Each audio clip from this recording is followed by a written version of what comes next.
Hello, my name is Fajrina Valkish Zaidi. This video will be on the analysis of the relationship between formal sources of public international, followed by the relationship between English and Malaysian statute.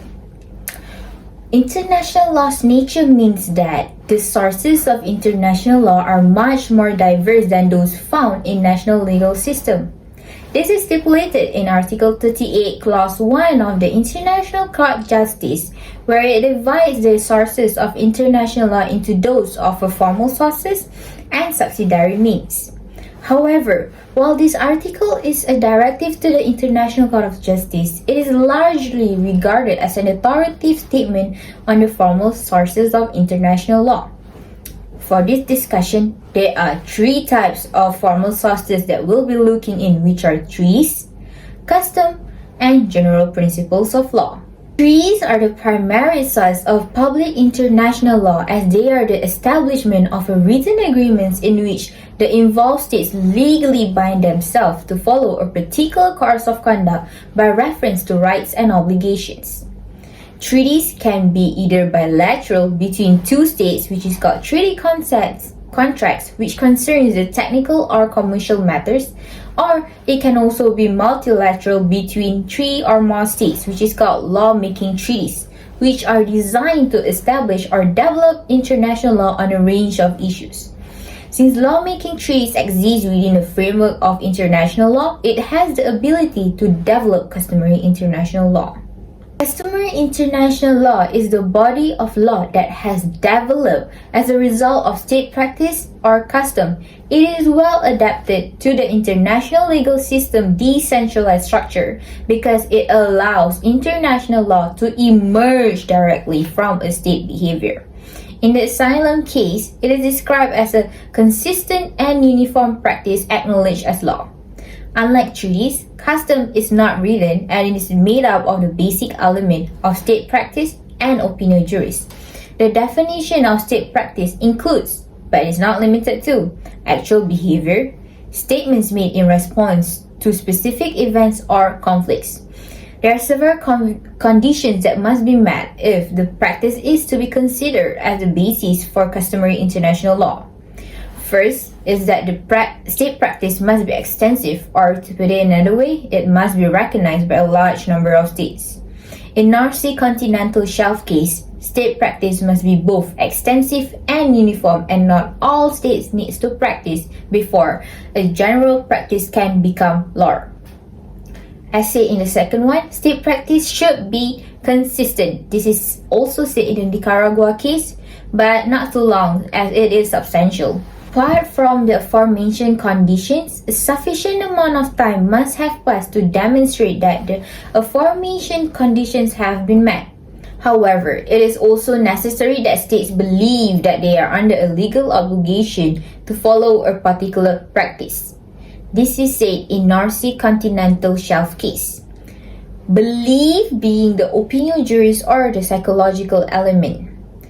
ICJ decided in the Nicaragua case that the provisions of the United Nations Declaration on the Principles of International Law concerning friendly relations could be used to certify the opinio juris required to support the existence of a customary international law rule prohibiting the use of law.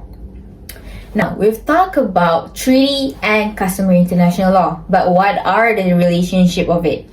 If certain conditions are fulfilled, particular treaty provisions can influence customary international law, which was stated in the North Sea case, where it can codify customary international law on particular issues, help create new customary international law, and inspire new customary international law. But this is subject to the fulfillment of the necessary elements we've talked about before.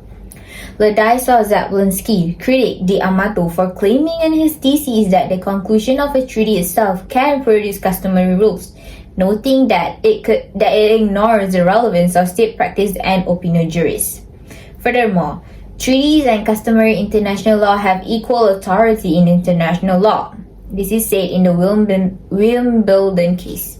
But in such a situation, treaty law will prevail over customary international law, but the rule won't disappear. Oscar Schachter remarked that in dealing with interstate issues, international law favors either a broad legislative strategy or a case-by-case method. Individual judgments will be influenced by the approach taken. However, this is less essential than the bureaucratic and political considerations that impact government actions. Since there are fewer decided cases in international law than in municipal law, the court may consider the general principles recognized by civilized nations. This is according to paragraph 1C of Article 38 as it was incorporated into the article to address a potential gap in international law. Examples of these general principles of law are laches, good faith, res judicata, and the impartiality of judges. Article 38 Subsection 1C can be interpreted as an attempt to develop a category of generic rules that are common in national legal systems in order to avoid non-liquid situations. For instance, adoption of the circumstantial evidence rule in Corfu Channel case, use of principle of estoppel in the Temple of Priya Vihar case, and the recognition of the concept of a limited company in the Barcelona traction case. However, due of two fundamental factors, the actual application of this approach in ICJ and international tribunal rulings have been limited. They must consequently take extreme discretion when applying principles of law, should they be accused of violating international law without authority. How do we apply international law within national legal system? International law is increasingly attempting to govern subjects that lie under the jurisdiction of individual states, such as human rights and environmental law. These legal frameworks are expanding in scope, and the institutional infrastructure supporting them is getting increasingly complex.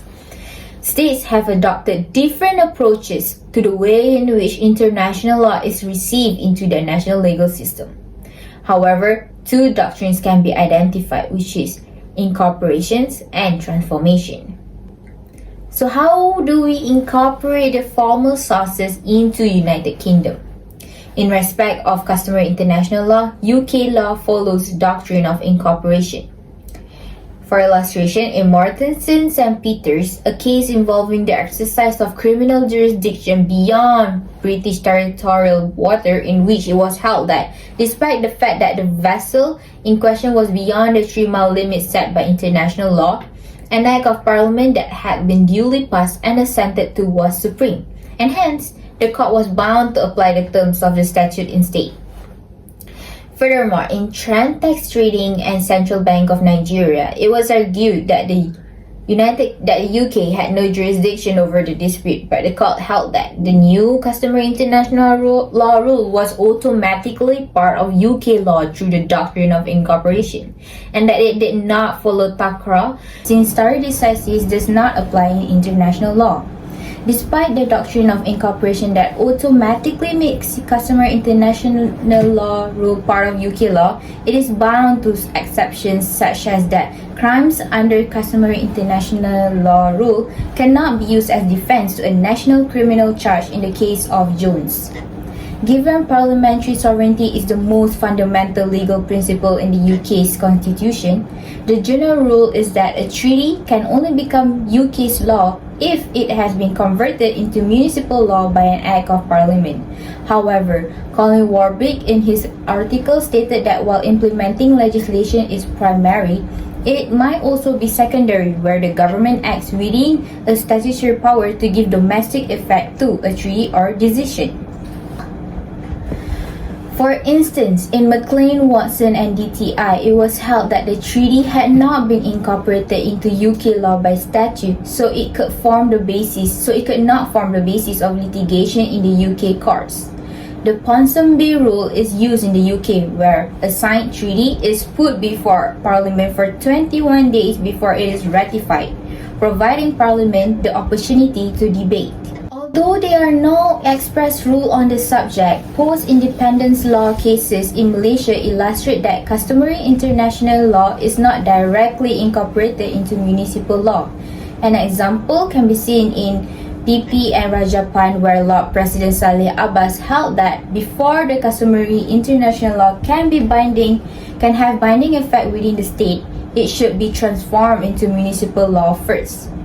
In the absence of any written legislation, the Malaysian courts are to apply English common law if it is not adverse to the country's public policy according to Section 3, Subsection 1 of the Civil Law Act 1956. As a result of this section, customary international law, as it is implemented in the United Kingdom as part of the common law, is applicable in Malaysia to the degree that it is not contrary to Malaysian statutes and public policy.